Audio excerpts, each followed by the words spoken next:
Afiyet olsun. Selamünaleyküm.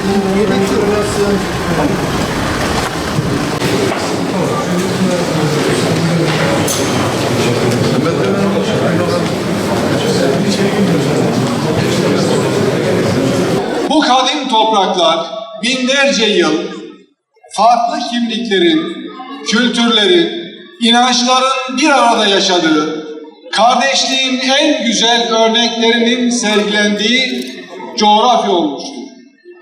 İnsanlık tarihine yön veren bu topraklar, kardeşlik mayası ile şekillenmiş, sevginin, saygının ve hoşgörünün yurdu olmuştur. Türküyle, Kürdüyle, Arapıyla, Alevisiyle, Sünnisiyle yüzyıllardır aynı duaya amin demiş, aynı kaderi paylaşmıştır. Aynı aşkla vatanına sahip çıkmıştır. Aynı bayrak altında ortak geçmişinden ortak geleceğine birlikte yürümüştür. Köklü tarihimiz bunun en canlı tanığı, en yakın şahididir.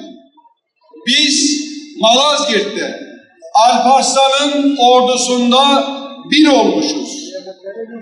Çanakkale'de geçilmez bir duvar, büyük taarruzda hızına yetişilemeyen fırtına olmuşuz. Cumhuriyetin temelleri, etnik kökeni, dini veya mezhebi ne olursa olsun, farklılıklarımızı zenginlik olarak gören bir ruhla atılmıştır. Nitekim ecdadımız vatanımızın bağımsızlığı ve milletimizin refahı için her türlü zorluğa birlikte göğüs germiş, bizlere eşsiz bir ülke ve miras bırakmıştır.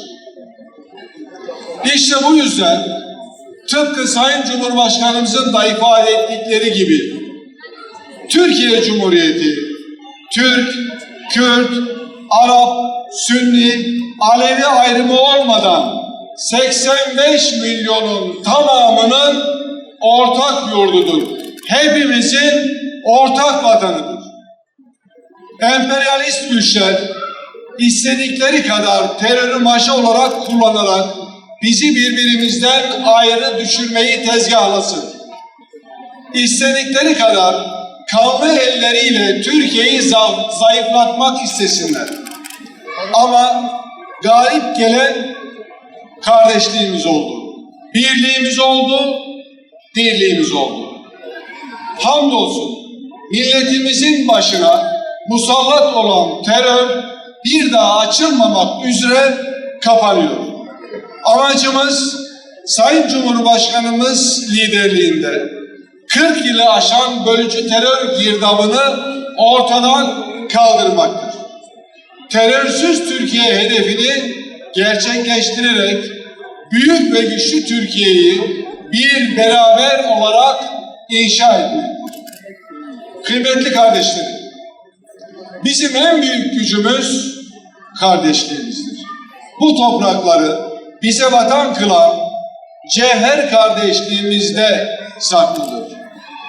Kardeşlik sevdasıyla çarpan yüreğimiz, aziz milletimizin birliğini ve beraberliğini ebediyen yaşatacak, çağlardan çağlara nakşedecektir. Bu duygularla bizleri Necat Nasıroğlu Külliyesi'nde siz kıymetli kardeşlerimle buluşturan Batman Valimize teşekkür ediyorum.